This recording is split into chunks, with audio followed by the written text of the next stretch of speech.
आंनि गोसो सिंनि अननायखौ खावलायहरनानै रायजो राजासिम हरनाय जाबाय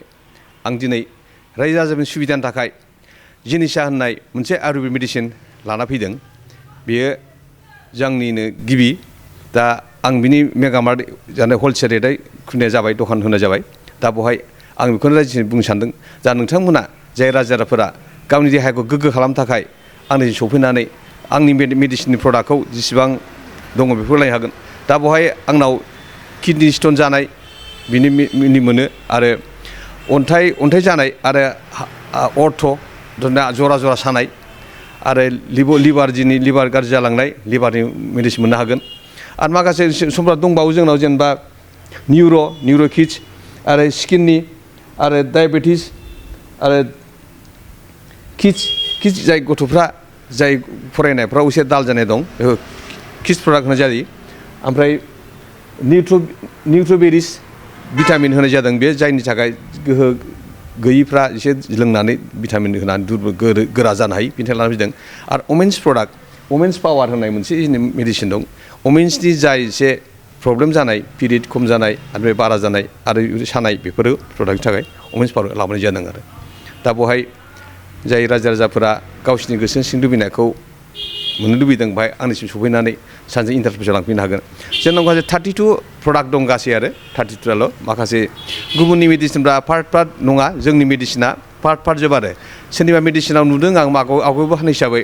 सोरनिबा मेडिसिना मोनसे मेडिसिना मोनथाम खामानियाव बाहायो बे नाथाय बिसे आंनि साननायाव बारा गोनांथि गैयाबानो मोनो आं मानो होनबा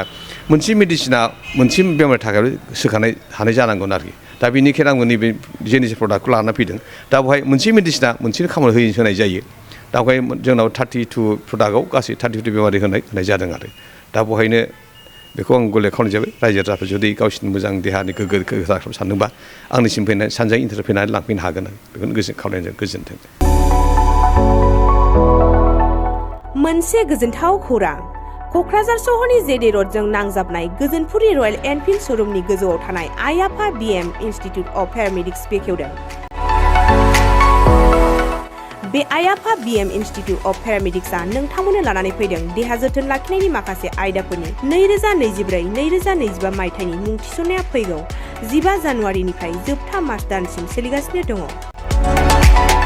10+2 नि उथ्रिसारनाय बिजाथि एबा फरायसाफोरा बे पेरामेडिक्सआव गावारि सोलोंथाइखौ लानो हागोन। क'क्राझार सहरनि गोजोनपुरि एबा गांजिमा बाजारजों नांजाबनाय आइ आफा बिएम इनस्टिट्युट अफ पेरामेडिक्सआ नोंथांमोननि थाखाय गोदान मुं थिसननाय आयदाफोरा जादों medical laboratory technology, first aid patient care and assistant nursing, OT technician, ICU technician, radiology technician कर्सखौ 2 बोसोरनि गेजेरावनो आबुं खालामनानै बिएसएस डिप्ल'माखौ लानो हागोन।